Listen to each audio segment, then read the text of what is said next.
talking to you tonight about why you must be imperfect to raise great kids. So that picture at the top, if you ever feel like that person, which I know I do all the time, don't worry about it. That doesn't mean you are messing up your kids. I just want you to know that. And I'm going to tell you specifically why it's really actually important to be imperfect in order to raise great kids. So I'm going to start by telling you a little bit about myself. Okay, is this better?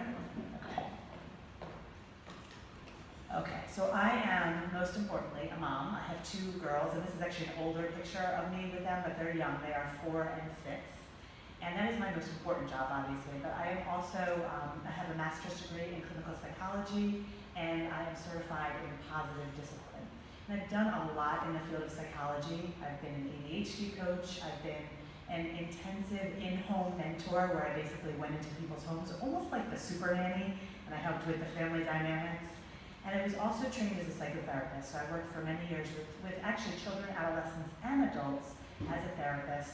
But I really did some really good work with adolescents, and I understood a lot about why they do the things they do. And a lot of this presentation tonight is going to come from what adolescents told me when they were sitting on my couch in my office.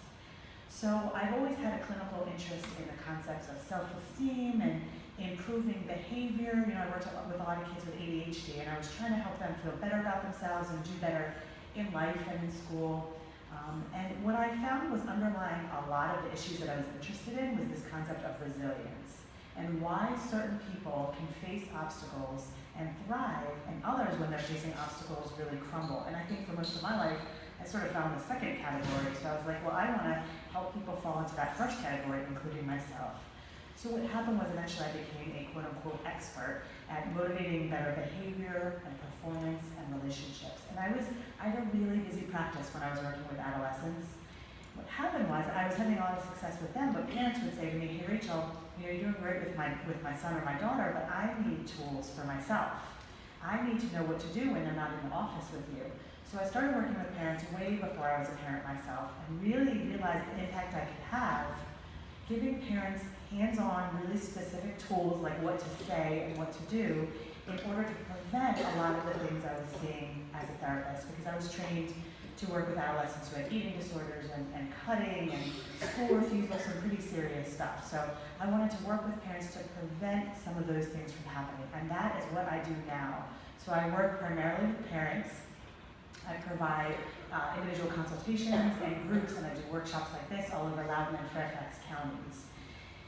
But that, I don't think, is what makes me an expert tonight. I think what makes me an expert tonight is the fact that I am an imperfect parent. And I can do this stuff in my sleep. I talk about how to motivate cooperation. I talk about how to get your kids to do better in school. I talk about basically raising kids the way you want them to be raised, yet I cannot do what I teach perfectly at all. In fact, sometimes I have to look at my husband and I have to say, hey, you've seen a lot of my presentations, what do I do now? And he tells me. So the truth is, I'm imperfect, and I think it's because personally for me, it's my temperament. I'm very reactive. I don't really like noise or chaos or feeling out of control. So you all know as parents, it's really tough to parent if you don't like those things. So what I realized pretty early on was, since I'm imperfect, I need to give parents tools, assuming they are imperfect, if they want to raise great kids but aren't perfect people. And that's really what I'm going to talk to you about tonight. What I found after having now, at this point, I've worked with hundreds and hundreds of families, and I've helped many, many imperfect parents raise great kids. So I want to talk about what I define as a great kid. So I don't know what you want your kids to be like, but I guess I'm a little biased. This is kind of what I want my kids to be like, and most parents, yes? Are the slides going to be available? The slides, oh, you know what, the slides are not, but I do have a handout, and I'm glad you said that, because I forgot. Hold on one second.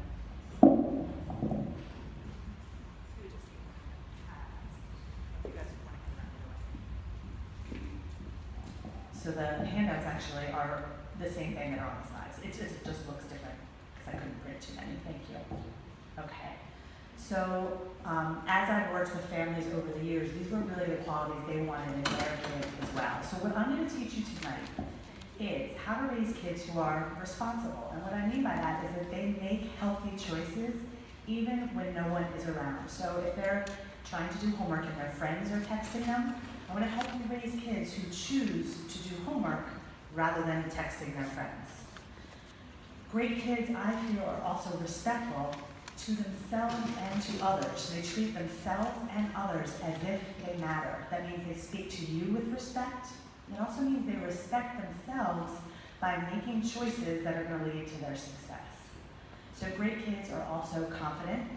They believe in their worthiness and they believe in their capability, which means they're going to take healthy risks, like trying out for school president or trying out for the school newspaper, because they believe that they deserve something like that and that they can handle it if they're disappointed and they don't get that position. So great kids, in my opinion, are also confident.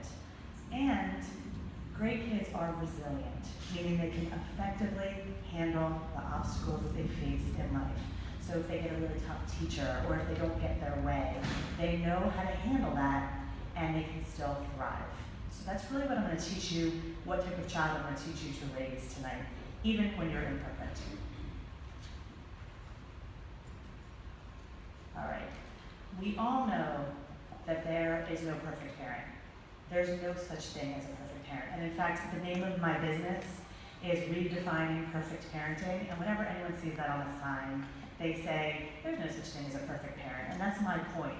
However, I want to talk about the realistic pressure on us as parents to be perfect, even if we know that there is no such thing as a perfect parent. So the first reason there's pressure on us to be perfect parents is because we care so much about our kids. And we often believe the only way to be good parents is to do the right thing, to find that balance between not being overly involved but not being under-involved, or to find that balance between encouraging our children without pressuring them. We get this message that there's a perfect way to do it, and because we care about our kids so much, we search for that way. And in addition, there are all these really confident messages from experts telling you, if you don't do it this way, bad things will happen to your child. You're going to mess them up if you don't do X, Y, and Z. And I'm one of those experts. I tell people how I think children need to be raised in order to be responsible and resilient. So there are all these messages about what you must do if you want your children to turn out well. There's also a stigma around making mistakes. I mean, if you think at schools even, and this is no criticism against school, but in school, we're all striving for an A+. We don't want to make mistakes. Mistakes, we get points off. And that's true in life. There's a huge stigma against making any mistakes. I'm going to talk a little bit more about that specifically later. We also have social media where we scroll through our Facebook or our Instagram feed and we see everybody else doing so well and doing everything the right way. And we feel like if we're not doing it that way, we must be doing something wrong because we don't have all those happy, smiley events that everyone else has. So we search for the way to make that happen for our family. There's also a lot of judgment, especially when it comes to parenting. People will tell you what they think is right or wrong, and they're not quiet about it. I mean, I remember when my kids were really young and I was talking to my friends about looking for a preschool, and I was saying, I actually don't care about academics at this point. I mean, my child's 2 or 3, and I swear to you, my good friends looked at me like I had 5 heads, because I was saying, I don't really care about academics at this age. So people will tell you what they think about your opinions about parenting. The other thing is your child seems to be a reflection of you. So if your child isn't fill in the blank, whatever your child is supposed to be, it says something about you as a parent, and we don't want people to think certain things about us as a parent. We don't want our children to be impolite, or we don't want our children to be struggling, or we don't want our children to be that child because it's almost like it's a reflection on us as parents. And lastly, there's this concept by this woman who I adore named Brené Brown. If anyone's not heard of her, look her up, she's amazing. She talks about perfection really as a type of armor that we wear. That if we are perfect, people will respect us and they will never see the true person we are underneath. Because the truth is we are all flawed. But we don't want other people to know that, so we try to be perfect so that people respect us and maybe even don't believe it if we mess up. Oh, she couldn't have done that, she does everything right. So we strive to be perfect, despite the fact that there is no such thing as a perfect parent. So, I'm going to start to get you a little bit more involved now. Because I want to talk about how this striving for perfection affects our children. And what I'm going to do, as I said, this is going to be a little bit more interactive than just me talking. I want to get you in the mind of a middle school student or a middle school child. So I'm actually going to create a hypothetical child with your help. And I want to talk about how your trying to be perfect affects this child.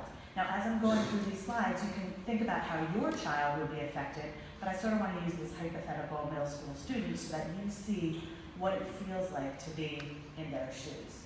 So I have a question for you. What do you see your children as middle school students are going through? What kind of pressure are they under? What issues are they facing? Because we're going to create this child. I'm going to name this child Sam, because it could be a boy or a girl. What is Sam facing as a middle school student? Peer pressure. What is it? Peer pressure. Peer pressure. Huge one in middle school. Peer pressure. Yes. What else is Sam facing? Academic pressure? Academic pressure. Absolutely. What else? Puberty, hormones, love it, lots of mood swings, yes. Absolutely. Peer pressure, academic pressure, puberty. Anybody else? What are your children facing? A need for acceptance, absolutely. Yes, sir. Balancing after-school activities, friends, and homework. Balancing everything that is going on in their lives. So they're dealing with a lot: academic pressure, peer pressure, balancing everything, wanting acceptance, going through puberty, which makes makes them a little bit out of whack the way they're thinking and feeling. So they're really struggling in middle school. I don't have to tell you that, you already know that, you're raising these children. Anybody else want to mention anything about our friend Sam? Okay, what I'm going to do tonight is I want you to think about how what I tell you affects Sam, and I'm going to talk about it as well.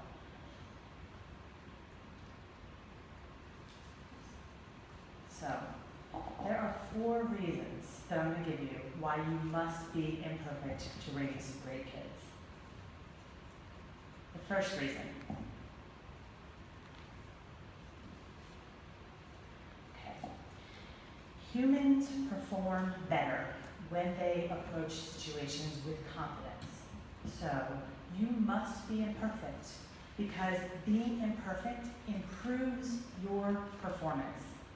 In almost every area of your life, being imperfect and realizing and accepting your imperfections improves your performance. So I'm going to actually explain a little bit about the brain, and I do have to put the microphone down because I'm going to use my hands for this, but I'm going to explain how the brain works, and you will understand why accepting that you are imperfect improves your performance. So this is your brain right here. There's a part of our brain that actually makes our performance more optimal. This front part of the brain right here, so it'll be right here on me. It's called the prefrontal cortex. And I'm going to talk a lot about that part of the brain because that's the part of the brain that allows us to take healthy risks, to think about our future and make positive decisions, to act consistently with our morals and our values, to delay gratification. So that's the part of the brain that really gives us optimal performance. It's this prefrontal cortex. Now there's another part of our brain that's more in the middle part of our brain. And this is where our emotions lie. Emotions like fear and stress and overwhelm, and all of these emotions that we're basically living on a daily basis in Loudoun County. And these emotions right here, I actually give them a broad term called yuck. This is where yuck lives. What happens is when we feel one of these emotions, when we go into yuck, it sounds an alarm in our body, and it triggers our fight or flight response. So you probably remember from school, your fight or flight response is your survival mechanism. And it's really great when there's someone chasing us down a dark alley. But it really doesn't work if we're thinking about planning for the future because it's very impulse-based. And it's very in the moment, I must make this happen now. It does not think of other people's feelings. It does not think about how our behavior now is going to affect us in the future. When we are in our fight or flight response, the important thing to recognize is that it actually turns off all of what's going on in our prefrontal cortex. Now remember, this is the part of the brain where we make really good decisions. So if we are flooded with fear or frustration or anxiety, we actually cannot perform to our best ability. So the reason you have to be imperfect in order to raise great kids, and the reason you have to be imperfect and accept your imperfections to perform better is because if you're worried about doing the right thing, you're actually going to trigger your fight or flight response. And you're going to be so worried about that your brain is going to focus on making that anxiety go away and not on what is best for your child. So if we use an example here, so You're trying to decide, I hear this all the time for middle school parents specifically. You're trying to decide whether you should force your child to keep playing an instrument or a sport, even though they're begging you to quit. They don't want to do it anymore. The question is, do I let them quit? Do I have them keep going? Well, the truth is, if you try to make the right decision for your child, you're going to be anxious. If you start to survey your friends about what the right decision is, that's probably going to make you more anxious because there's going to be a lot of judgment involved, as we talked about. If you're stressed to make that decision, we basically do two things if we feel uncertain. We either become really adamant about our decision because we're not really certain, but we figure the louder and stronger we say it, the more likely we are to believe it. Or we kind of speak insecurely about our decision. Now, let's think about Sam. If Sam is the one who's, remember, under a lot of pressure, he's dealing with peer pressure and academic pressure, he really, really wants to quit, and you come to him and you are either really firm or you're not really confident in your decision, he is going to feel, I could even ask you, is he going to feel good about how you're approaching him? Is he going to feel confident about your answer? He's either going to feel not confident because you're not confident, or he's going to get really, really frustrated with you because he's under a lot of pressure and you're being really overly firm about your decision because you're not really sure about it. Whereas, on the flip side, if you can say to yourself, whatever decision I make, things are going to be okay. I might make a mistake, and things are going to be okay. What that does is it allows you to access your prefrontal cortex. It takes you out of anxiety, it takes you out of stress. And if you believe that everything is truly going to be okay no matter what decision you make, you're going to be a lot more confident when you are approaching your son. So think about it from his perspective. Does he want a parent who's either really anxious about the decision you're making or overly firm about it? Or does he want a parent who's really confident and displays that confidence when he's not really very confident in his, or she or is not very confident in her own life at that moment? It's very important for this child that you are truly confident. And remember I talked about how this allows you to raise children who are confident? When you feel good about your decisions, you teach them to feel good about their decisions even if they get them wrong. And that's really the place we want our kids to be, that they know they can mess up and they will still be okay. That is the sign of true confidence. So remember, if you're a middle schooler, if you are facing all this pressure, facing puberty, facing this need for acceptance, you want a parent in front of you who is calm and who is confident, not one that is questioning themselves and wondering if they are making the right decision. You want to be able to access that part of your brain that allows you to say, whatever happens, I'm going to be okay. And that is the prefrontal cortex, and that's the part of the brain, as I said, that allows you to perform more optimally. Any questions about that? Any thoughts? Can anyone think of a time where they were really anxious or where they were in some sort of yuck and they realized that they did something that they regretted later because of their yuck? How do you switch between that? Say, most of the time for me, I'm overthinking. Listen. So how do you just switch to the front or like just get over it? Yeah, getting over it is really hard. I wish there were a simple solution. So I don't know if you all heard that. How do you switch from feeling confident to not feeling confident? It is not an easy thing to do. I actually work with parents for, to help them get to that place. But really what it comes down to, I will tell you, I've worked with a lot of people with anxiety, a lot of people overthinking. The solution to anxiety is believing that everything is going to be okay.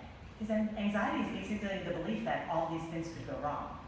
When you truly believe that everything is going to be okay, even if your child doesn't get into that class, even if they forget a homework assignment, even if they get in a fight with their friends and they're hysterical, even if they don't get asked to, a dance, if you believe deep down that everything is going to be okay, that's where that confidence comes from. So to get to that place, it's really about working with your thoughts, working with what causes the lack of confidence, and it is about a process of getting there. But it's a lot of how we think and how we've been programmed to think. Does that answer your question? Can anybody else think of a situation? Yes. But if we don't enforce certain rules at this age, won't the kids take it for granted, like, okay, my mom or dad says yes to this, so probably I can play my own rules and I can be stubborn and then Yes, they will. Yes. So at this age, rules, boundaries are extraordinarily important, to your point. This has nothing to do with being permissive. In fact, it's the opposite. This has to do with being confident in the rules that you do enforce. So children in general are more confident when they know what the rules are, when the rules are enforced consistently. And I always use the example of, when you first get a puppy and you bring them home and they come home with a crate. And you're like, I don't want to put the puppy in the crate. They can just have free roam of the house. But what happens is that puppy goes into the crate of their own accord. And that's simply because that crate creates this smaller space where they feel really, really safe. And that's what we want to provide for our children. These boundaries that help them know where the world is safe, that the world is safe, because if this happens, then this is going to happen. If I break this rule, then this is going to happen. So yes, this has nothing to do with being permissive. This actually has to do with being confident, in our rules and boundaries that we set. Any other questions? So the opposite of the confidence in the rules that we set is anxiety, and anxiety is where our performance is going to be negatively impacted. So I'm going to move on because this is definitely not the most important reason you need to be imperfect. So reason number 2, you need to be imperfect, is because when we are imperfect, children feel better about themselves. Now I mentioned that I was trained as a specialist in eating disorders. That was one of my specialties. And I can tell you that one of the overarching common themes I saw with adolescents who had eating disorders was I would try to improve the relationship with their parents, and they would say to me, I can't tell my parents what I'm really like. And I would say, why not? And they'd say, because they're perfect. They don't make mistakes. I don't want them to see who I am and to see what I'm like underneath all of this. And an eating disorder very often is an attempt to try to be perfect, to try to maintain that huge sense of control. But the truth is, when parents show children that they are imperfect, children feel comfortable showing their own true selves. And a lot of people ask me, I do a lot of workshops on how do we get our kids to open up to us. The truth is, when we are honest with them, they're so much more likely to open up to us. So it makes them feel better to know that we make mistakes too. So, for example, if you are angry at your spouse or a friend and you take it out on your kids, which you may consider a mistake, there are 2 things you could do. You could beat yourself up for it, and you could really go to that fight or flight response because you're in stress, you're overwhelmed, you're in anger at yourself. Or you could also accept that you made a mistake and make a plan for what you're going to do differently the next time. But it's interesting that when you beat yourself up, when you say, oh my gosh, I just made that mistake, I'm such a horrible parent, you can't make that plan. You can't decide how to do things better because, as I mentioned before, when you're in that fight or flight response, you actually can't access the part of your brain that allows you to make a plan. So again, let's think about Sam. Sam is feeling all this pressure, wants to belong, going through puberty, wants to be accepted, and Sam's parent has just been very mean to them that day. Sam is going to see either a parent who's beating themselves up and who's anxious and who's mad at themselves and probably who goes deeper into yuck because then they feel bad on top of everything else. Or Sam has a parent who says, you know what, Sam, I messed up and this is what I'm going to do differently next time. But that takes the acknowledgement of I messed up, and it takes the ability to say I messed up and that's okay. Because that's what we want our kids to do, right? We want them to take responsibility. We want them to acknowledge their imperfections. We want them to acknowledge when they were mean to their brother or sister. We have to model that for them, and we have to allow them to be vulnerable. And the only way that they are going to be vulnerable is if we are vulnerable first. Because we are teaching our children the way to be. So the other thing to keep in mind is what they see at home is also, it tends to be the type of friend that they're attracted to. So if they see a lot at home that their parents are admitting mistakes and taking responsibility, they tend to be attracted to friends who acknowledge their mistakes and take responsibility. And those are the kinds of kids probably you want your kids hanging out with. So it's really important to think about how your child is going to respond when you make a mistake and acknowledge your mistake versus when you make a mistake and you don't acknowledge it. This is how you teach children to take responsibility.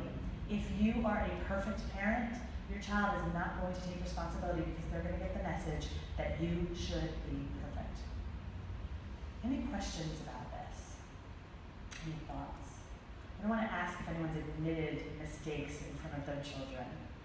But can anyone think about, oh, go ahead, please.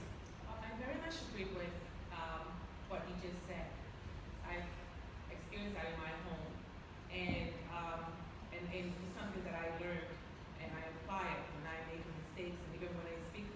Sometimes I'm really angry, and I can be a little harsh when I speak to them, and then I realize it, and I feel very comfortable going to my children in front of them.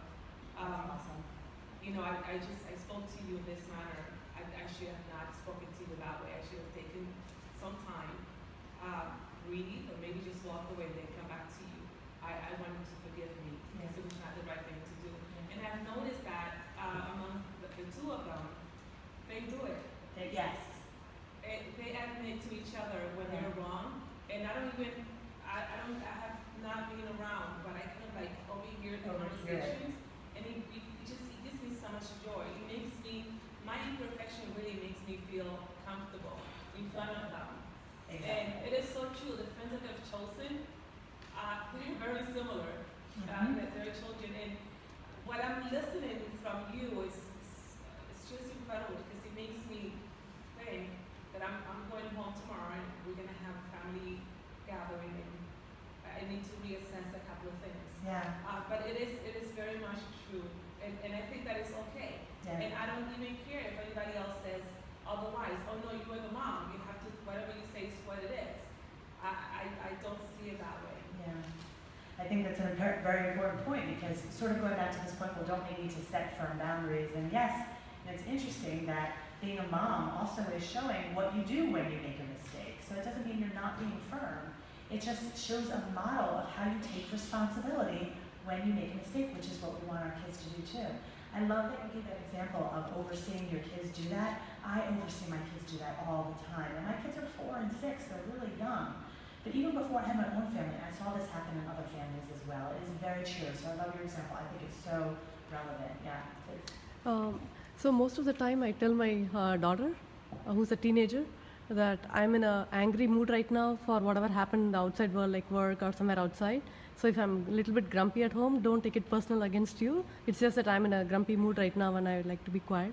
And even, so they know upfront that whatever my mood is, it's not because of them. And when I make some mistakes, I tell her that, okay, I made a silly thing and I messed up things here.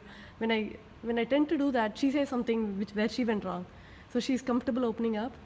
But the thing is, I don't know how to consistently do that because sometimes I'm caught unaware. Like, it's not that I'm always aware of what I'm talking, but most of the time I do.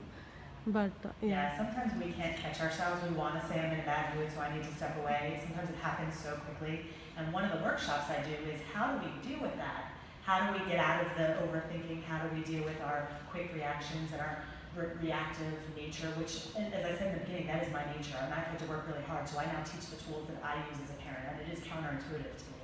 So there are ways to get out of that, but it is not easy. So if you aren't doing it right all the time, that's okay, because that also, again, gives your kids an example of sometimes you're just not going to do it right, and that's okay. And when you show them that in yourself, they learn to accept it in themselves. The other point you made that's a really good one is that you said, if you're in a bad place, you're going to say to your child, don't take it personally, I'm just in a bad space. And it's very interesting. Now, I'm not talking about it too much specifically tonight, but one of the things I talk about a lot in this area is how to raise kids with really healthy self-esteem. And you made a very important point about how you raise kids with healthy self-esteem. Because it actually has nothing to do with telling them how great they are. It has nothing to do with enrolling them in activities that they feel really good about. I just met with a parent this morning who said, I have my child enrolled in all these activities and he's really good at them, but he doesn't believe he's good at them. It's because self-esteem doesn't come after the activities. Self-esteem has to come first. And what you said is, I don't want you to take this personally. That's the way we treat children so that they feel good about themselves. When we treat them as if they are worthy of respect, when we treat them as if they matter to us, that I don't want to hurt your feelings, that is how we raise children with healthy self-esteem. When we treat them as if they are worthy of respect, they learn to believe they are worthy of respect. That's sort of another workshop, but I just wanted to point that out because you made that point and it's an excellent one. So thank you. Any other comments about this one? Okay. Let's move to the third reason then that we need to be imperfect. And that is because Messing up sets real expectations and creates opportunities to learn. You know, it's funny, we beat ourselves up because we lose our cool or we make the wrong decision, but the truth is, if you were a perfect parent, which doesn't exist, but if you happen to be a perfect parent, what would you be telling your kids about relationships? You'd basically be setting them up to think that in a relationship, someone's going to be perfect all the time. And you know, it's funny, I do, a lot of the kids that I worked with that felt their parents were perfect were afraid to date at the same time, because they thought that they had to show their perfect side to their spouse, to their boyfriend or girlfriend, and that that's what they would expect from them to be perfect, because that's what they had seen all the time. We need to set our kids up for realistic expectations about what a relationship is like. That someone in a relationship is going to mess up, that's the way it goes. So for example, if you go to bed at night and you count the number of times you yelled at or nagged your child that day, you could handle it in one of two ways. And I want you to think about how your child is going to respond depending on how you handle it. The first way is you could beat yourself up and put more pressure on yourself to do better the next time. That's going to put you deeper into yuck. That's going to keep you in your fight or flight response. And you are not necessarily going to teach your child anything productive, except that when you mess up, you have to feel bad about yourself. But you could also say, you know what, I made a mistake, and here is how I'm going to make amends to my child. And I'm actually going to give you a strategy in a couple of slides for a really specific way that you can make amends after you mess up. But if you realize, as you're laying there trying to go to sleep, if you realize, you know what, I did mess up, I did yell a lot, I did nag a lot, I did threaten to take away all of their electronics, and it felt really horrible. If you can say that to yourself and say, you know what, I'm human, I was really tired today, this was a long day, all these bad things happened, and I can do something about it. I will guarantee you're going to fall asleep much more quickly. And I will guarantee that the way you approach your child, or the way you approach Sam, who's dealing with all this pressure and all this unhappiness, is going to be very, very different. Sam, or your child, wants you to approach them with confidence in your mistakes, not by beating yourself up for being imperfect. So when you then follow up, like we were talking about before, follow up with an apology or using the strategy that I'm about to mention, you teach your child how to be respectful to others and to themselves. So we've talked about now how to teach your child to be responsible by taking responsibility, how to feel confident because you're confident in your decisions, even if they're wrong ones. And now we're teaching them how to be respectful. Anyone want to say anything about this, how this is a realistic model for a relationship if you are imperfect? Okay, I'm going to move on to the fourth one then, because I really do want to get to this strategy as well. But this, number 4, is an important reason you need to be imperfect. Imperfections teach children how to cope. We try to do the right thing so that our children don't suffer. In reality, I'm not going to say children need to suffer, but in reality, they need to be disappointed, and they need to be frustrated, and they need to deal with stress, and they need to deal with things being difficult. We can't put them in a bubble and expect them to be okay in life. So when you mess up, you teach them how to cope with whatever you did. So if you were, threatening them to take away their electronics, which is what I hear most often in middle schools, if you're threatening to take away their electronics and you regret that, because maybe they didn't really do anything that bad, you were just in a bad mood, you can teach them how to deal with someone who threatens them inappropriately. You can teach them assertiveness. You can teach them how to stand up to an authority figure. Because you know what? If your child has a teacher or a boss or someone in authority that does something that is not fair, you want your child to know how to stand up. And you can teach your child to stand up to you. And I will tell you that my kids, I ask them, because I do still lose my temper, I ask them to say to me, "Mommy, please don't speak to me like that." And they do say that to me. And I try to get them to say it in a respectful way, and they do it some of the time, not all the time. But I want them to be able to stand up to me. Sometimes that even snaps me out of it, sometimes, not always. But it's an important tool to be able to teach your child.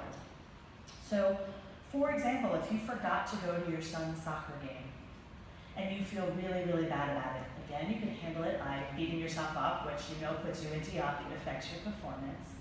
Or you could say, you know what, I made a mistake, son, and I want you to know how you can deal with that, how you can deal with this disappointment, how you can deal with your frustration, how you can deal with your anger at me. And you can have that conversation with your child and teach them the skills to cope with life. This teaches resilience. So we now have talked about how your imperfections make them more responsible, more confident, more respectful, and more resilient. So the strategy I want to teach you for handling your imperfections is something I call connect and teach. And I use this one all the time, and I know a lot of families also use this one all the time. Basically, when you've messed up, so maybe your child forgot their homework and you spoke to them really disrespectful and you said, how could you forget your homework again? Are you stupid? Or even if you didn't say something that mean, but just spoke to them in a voice that was just really disrespectful, and then you regret it. You can use this strategy to repair almost anything you have done. It's basically 3 steps, and they're about connecting and teaching. The first step is to ask, what was it like for you when I did that? Now, this is going to be sometimes hard for you to hear, but the point here is to try to listen to what they have to say without being defensive, without trying to protect or defend yourself, because what this does is it tells them that they matter, and it allows them to get the yuck out of their own brains. It allows them to process what they experienced in a way that's incredibly connective to you. So let them answer your question and let them be real. Now, this isn't just to be nice. There's another reason you want to do this. You want to do this because next you're going to teach them tools to be more responsible themselves. So if they forgot their homework, they need to learn to be more responsible, right? But the truth is, if you don't do that connection first and you try to teach these tools, they're going to be stuck in their yuck. And any teaching you try to do is going to be a waste of your time. I tell this to parents all the time. If you don't connect with your kids first, everything you say after that point is just wah, wah, wah, wah, wah. Because they're going to be in their fight or flight response, and they're not going to listen to anything you have to say. However, when you're connected with your kids, it's amazing that they actually learn the tools that you're trying to teach them. So after you've connected, you teach them, and you start by saying, what could I, as a parent, have done differently? Now, this isn't to try to get them to bash you. The whole point of this is to try to get them to identify emotional regulation techniques, because clearly you lost your cool. And when they're looking at it about what you've done wrong, they're much more likely to be able to identify these tools, because they're like, oh, you know what, you could have done this, and they get excited to identify these tools, and then they start to learn, hey, when I'm really frustrated, I can use those tools too. So the point here is to teach them what they can do when they're upset by using yourself as an example. And the last thing you do is you teach them by saying, what could you do differently next time? So next time you forget your homework, now that we've talked about you were really upset when I raised my voice at you, and I can do something different, what can you do differently? And I will tell you that if you have done the connect and the first part of teaching, they will take responsibility, because at this point they feel incredibly safe. And it is only when people feel incredibly safe that they're willing to be vulnerable.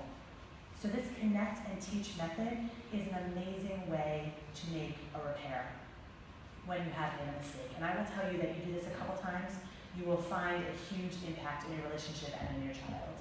And I want to give you one more bonus and then some action steps, and then I'm going to be done. So this presentation was about how to raise great kids even when you're imperfect, but I want to give you a bonus because there's something that you can do that's way better than perfection. And this is what all of the strategies that I teach parents are based on. It's this concept that you are going to mess up as a parent. And your kids are going to be around other people that are not always nice, that are difficult. And we don't want our kids walking around in yuck, because when they're in yuck, as I said before, that part of the brain doesn't allow us to act responsibly. The solution for this is not to try to prevent all your mistakes. The solution is doing what I call making deposits. Because withdrawals are going to happen in their lives over and over and over. And if we make enough deposits, they sort of have a reservoir or a reserve to draw from, that when their teacher yells at them, or when you yell at them, or when their friend is mean to them, they have something to draw from so they can handle it. So when we're making deposits, we give our kids what they need, and it has nothing to do with us being perfect. So what do I mean by deposits? Deposits are very, very simple, they're very quick, and they're incredibly effective. This is where you get the biggest bang for your parenting buck. Something like looking into their eyes once a day for about 5 seconds, when they're talking, look into their eyes and listen to what they're saying. Because we're all multitasking all the time. We're all guilty of it. And they don't feel heard, they don't feel connected. But if we can look into their eyes, that is a huge deposit. Or another thing you can do is remember what they say. So if they're really excited about something one day, 2 or 3 days later, bring it back up. Bring that topic back up. So if they're really excited about their friend just got a new, Xbox or whatever they're playing, their friend just got a new piece of technology. 2 or 3 days later, bring it up with them and say, hey, do you remember you told me your friend got this? I have a question about it. Let them know you're listening to them and bring it up later. Huge deposit. So that sometime when you do act disrespectfully because you're imperfect, you've deposited enough that your imperfections don't affect them as much. Another deposit is ask them to teach you something. Let them be the expert. When you let them teach you something, they get this sense of control and this sense of I matter that improves your relationship and motivates them to listen to you more, even when you mess up. The truth is, I do these things, all I do is parenting by deposit, because I'm just not that great in the moment, I'm too reactive. I do this all the time. And what happens is I can then say to my kids, because I've made so many deposits, I can say, hey you guys, this has been a really long day, I'm really tired, can you please just put on your best behavior? And they will, because I've deposited. Last deposit I have here is ask for their help, very similar.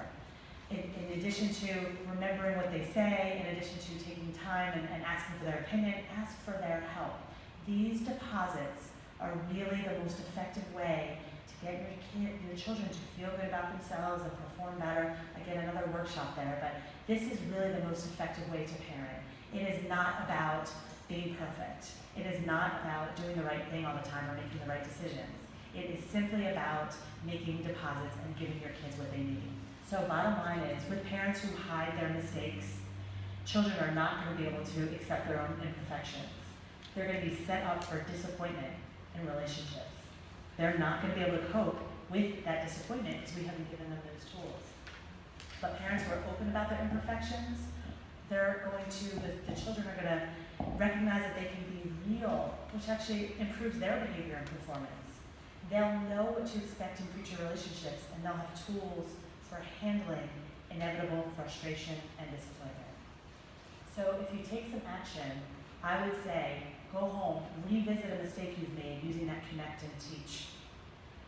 Start using dinner time or car rides to talk about your mistakes and their mistakes, and use them as opportunities to say, mistakes are not bad. In fact, the woman who created Spanx, and I forget her name right now, but she talks about how at every single dinner or every single meal they had as a family, her father would go around the table and say, tell me about the mistakes you made today. And he would encourage them because he said, mistakes are signs that you are learning and you are trying and you are growing. So talk about mistakes, talk about imperfections as good things, not bad things. And lastly, focus on making deposits for your children. The other thing I have on here is that I have a Facebook group that is free called Redefining Perfect Parenting, which is where we talk about, and it's a lot of me being honest about how I am as a parent, the mistakes I make. And we talk about it, it has like 800 people in it now. We talk about what parenting is really like. Be able to acknowledge that you are not a perfect parent, because that is what your children really, really need. So I'm gonna stop here and open this to questions. For sake of time, I didn't make it too interactive because I know you wanna get out of here. But before you leave, there's the last sheet. If you could pull it off, because I'm asking for your comments on my presentation, and you can write this down as I'm answering questions. There's also a line there. If you have any questions you didn't want to raise tonight, just check that off. If you want to receive my emails, I send out free tips every week, check that off. If you're interested in services, you can check that off. And I'm going to collect those from everybody before you leave, if you don't mind. So, questions now? Yes, please. So in day-to-day life, typically in the same comfort zone environment home, when I come from work, my mind goes in, okay, I have to get the dinner ready and give them dinner, multitasking, and my daughter is doing homework. So there is not the real connection, because even if I try to talk, she's getting frustrated because she's already under the pressure of homework. So typically there's no connection. But when we go out of home or on a drive or just dropping her in an activity, there is some talk and there is connection because we are not in that comfort zone of home, sitting and doing our own thing. So when in reality, when we are not going out anywhere, just a regular normal weekdays. How do I connect so that they open up? Yeah, the best way to connect, first of all, with adolescents, you already sort of named one, is don't sit them across from you and try to look them in the eye and try to get information out of them. They don't want to look you in the eye and talk to you. So what I always say to get adolescents to open up, number one, do it when you're going for a walk, when they're next to you, when they're in the car behind you. That's really the best time to connect. And my secret for connection is simply get into their world. If you want to connect with your child, start in something that interests them. So, people always say, well, I ask my kids how their day was after school, and they grunt, and I don't know. They don't want to talk about school after school. That is like the last question you should ask, how was your day?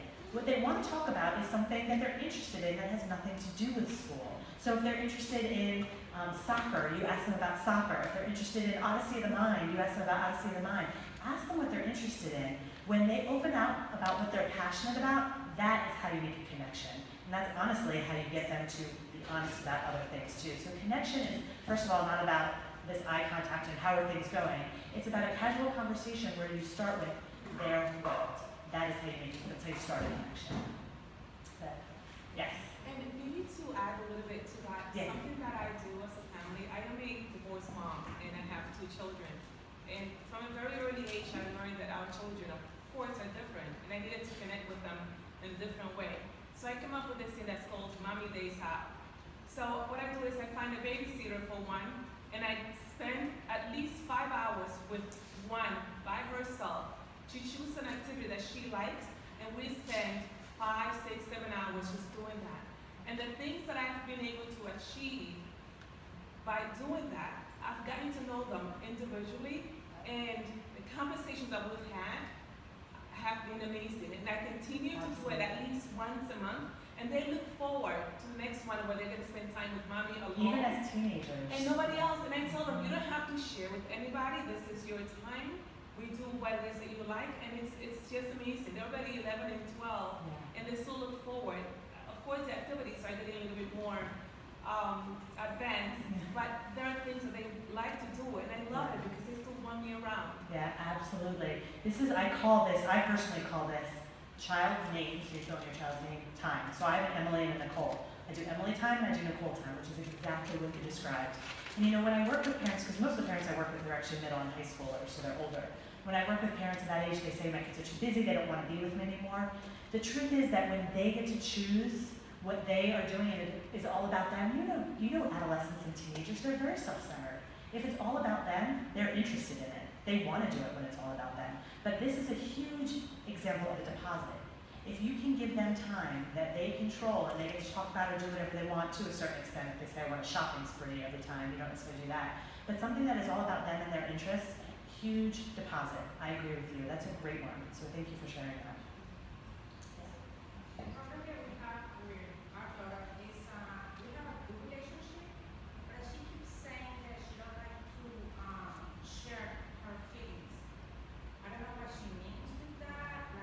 She don't want to say I'm sad or I'm happy. I don't know. She's a happy girl and she shares a lot of times with me and my brother and everything. But she keeps saying, "Mom, I don't like to share my feelings," So. That is really common that they say they don't want to share their feelings. Keep in mind, there are a couple things that prevent people from sharing their feelings. One is they actually don't know what they're feeling. Kids don't grow up knowing what they're feeling. We actually have to teach them the language of emotion. So they might not know. Or keep this in mind for you too. Sharing feelings is incredibly vulnerable. Sharing feelings is also the way that we create intimacy in relationships. Emotional intimacy is based on sharing feelings and connecting through feelings, but it's also extremely vulnerable. And a lot of adolescents, so let's think back to our Sam, who are dealing with a lot of pressure, who are craving acceptance, who are going through puberty, who are going through this situation and already feel so incredibly vulnerable and maybe have gotten hurt because maybe they've shared a feeling with their friend or with a brother or a sister. They don't want to be more vulnerable. They're scared to be vulnerable. So that is very common, and I know I heard that as a therapist. Most adolescents who came to me kicking and screaming. They did not want to be there. They didn't want to talk about their feelings. So it is common. What you need to do in those situations is demonstrate safety and respect. And the way you do that is you start with the small stuff. You start with something like, even the small bad stuff, quote unquote bad stuff. Like, I got a D on my test. I'm not saying this is your child, but this is an example of how you would do this. They say I got a D on my test. You start here and you demonstrate that they are safe. If you freak out about their grade, if you freak out about the decisions they're making, they don't feel safe and they're not going to open up. If you're anxious, that they tell you they got into a fight with a friend, so they say, this person was mean to me today, and you say, oh no, what are you going to do about it? And they feel your anxiety, because believe me, they do if you're anxious. They're not going to want to open up. So start with small things. Be confident, be respectful. I'm not saying if they got a D, you say, oh, that's okay. What I'm saying is you say, okay, tell me about it. What was going on for you? Why did that happen? With respect, even while you maintain your boundaries of, okay, we need to do something different in the future. So it's really important that you start to teach respect and safety on the small things, and then they start to open up more and more with the big things. So, yes. My son usually uses the phone and the iPad or on the TV most of the time. So when I go to the living room or into his bedroom or something, and I ask him, what were you doing? Were you reading a book or something? Sometimes he says, no, I was watching the weather, I was watching. The other times he says that, no, I was reading, but I can see that you are not listening. Yeah. How do you make him accept that you are doing something wrong and then take responsibility? Responsibility is another thing that kids will take, I guarantee it, when they are not in yuck. When they feel safe. So I talk about something I didn't mention here tonight about emotional needs. When our emotional needs are met, we feel safe. If our emotional needs are not met, we don't feel safe. So emotional needs, I'll just run through them really quickly, and if anyone has more questions, you can email me. But there are 5 emotional needs. The need for connection, the need for significance, or basically the need to know we matter, the need for keepability, the need for control, and the need for security, to know that everything's going to be okay. So these 5 emotional needs must be met. When they are not met, people will focus way more on their yuck and on getting these needs met than on being responsible or making good decisions. So it's really important to recognize that when people are in a good place, they act positively. When people feel safe, they act positively. If he has said something in the past where he knows that you don't freak out, he's going to continue to tell you the truth. Now again, that doesn't mean we don't get upset if they're doing something wrong. I work with a lot of parents whose kids are lying. It doesn't mean we say, oh, it's okay that you lied. Don't worry about it. I didn't mean to make you feel safe. No, it's not okay to lie, but we need to make them feel safe enough to open up to us, and we can be firm and respectful at the same time. And I'm not saying you're not doing this, I'm just trying to make a general answer for everybody. But we can say, hey, it's not okay that you lied, but tell me why you lied. There was probably a reason. That is being firm and respectful at the same time. So it's not okay to lie, but I want to understand why you were doing it so I can help you do something differently the next time. When children are not taking responsibility, there's something going on inside of them that prevents them from doing so. When they're in a good place, I promise you they take responsibility. They do. So, other questions? So if there's a task that I would like my child to do, and he doesn't want to, and I know that it's good for him to do, should I keep pushing him, or? Yeah. That's probably one of the most common questions I get from parents of middle schoolers. It's really funny. So what I say, a couple of ways I answer that question. One is you have to understand your values as a parent. And it is our job to instill our values. So if that is something that's really important to you, so first question I always ask parents is that something that is a battle that is worth fighting? And if it is a value you believe really strongly in, then it's a battle worth fighting for you. So if that's the case, if it's not, I would say let it go. But if that's the case, and you say, yes, Rachel, this is really important to me, what I would say is you set a boundary, just sort of like I was saying here, you set a boundary and you say, you are going to this class, and I want to hear all the reasons you don't like it because I'm going to help you work through them. What happens is we often don't care about why they don't want to go. We don't ask them why they don't want to go. When they say either it's boring, which we interpret as, well, then you're just being lazy, or when they say it's boring, we have to give them tools to deal with the boredom. So we say, you're still going, but if it's boring, here's how you deal with that. So I did just work with a family who, I just used the Odyssey of the Mind a couple minutes ago, but this woman has a son who's at Odyssey of the Mind, and he really liked it, but he couldn't sit still, and she was the coach of the team. So she said, I felt really, really angry at him because he could never sit still while I was standing up. All these other kids were sitting still, and he wasn't, and I was getting really annoyed. And eventually we realized the reason he couldn't sit still is because he's a fidgety person. He can't sit still in general. It wasn't that he was being disrespectful to her, but for him, 2 hours of listening and doing things was torture. He wasn't trying to be disrespectful. He needed tools, and I gave him the tools to help a fidgety child somewhere still. So you have to say, okay, you're gonna go because this is the family value, and I wanna hear all the reasons that it's hard for you to go because I'm gonna help you work through them. But I'm not changing my mind, you're still gonna go. Truth is, when kids feel respected, they're much more likely to, they're much less likely to resist. He might not be happy about it, but he's gonna do it and he's gonna have tools to succeed. Other questions? When it comes to career decisions, when my child says she wants to go down a career path in a certain way that she wants, but where I think that she's not going to be successful doing that because I don't know much about it. So how do we deal with this conflict where I don't have much information on what she wants to do, nor she knows either she doesn't know what she wants to do, but she doesn't want to listen to what I know. Yeah, do you find that your children don't really want to listen to what you suggest or what you say is the right thing?